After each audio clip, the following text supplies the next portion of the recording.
ಡಿಕೆಶಿ ಅಧ್ಯಕ್ಷರಾಗಿ ಒಳ್ಳೆಯ ಕೆಲಸ ಮಾಡಿದ್ದಾರೆ. ಸಿಎಂ ಬದಲಾವಣೆ ಮಾಡಿದರೆ ತಪ್ಪಾಗುವುದಿಲ್ಲ, ಬದಲಾವಣೆ ಮಾಡಿಲ್ಲ ಅಂದ್ರೂ ತಪ್ಪಾಗಲ್ಲ ಎಂದ ದಿನೇಶ್ ಗುಂಡೂರಾವ್.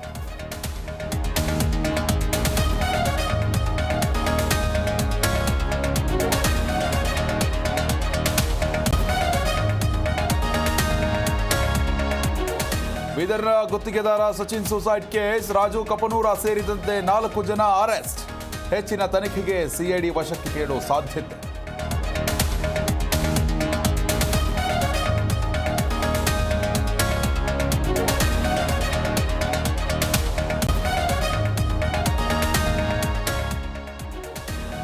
ಆಶಾ ಕಾರ್ಯಕರ್ತೆಯ ಜೊತೆ ಸಿಎಂ ಸಂಧಾನ ಯಶಸ್ವಿ. 10,000 ರೂಪಾಯಿಗೆ ಗೌರವಧನ ಹೆಚ್ಚಳಕ್ಕೆ ಸೂಚನೆ.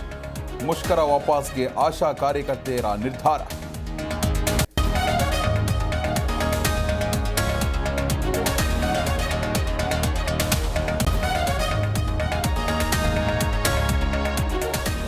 ಅಣ್ಣನಿಂದಲೇ ತಮ್ಮನ ಭೀಕರ ಕೊಲೆ, ಕುಡಿದು ಬಂದು ತಾಯಿಗೆ ಹಿಂಸೆ ಕೊಡ್ತಿದ್ದಕ್ಕೆ ಮರ್ಡರ್.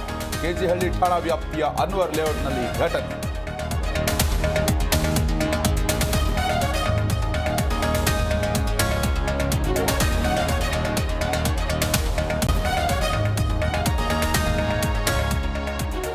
ಅಂತಾರಾಷ್ಟ್ರೀಯ ಕ್ರಿಕೆಟ್ಗೆ ವರುಣ್ ಆರೋನ್ ವಿದಾಯ. 9 ಟೆಸ್ಟ್, 9 ಏಕದಿನ ಪಂದ್ಯ, 29 ವಿಕೆಟ್ ಪಡೆದಿದ್ದ ವೇಗಿ.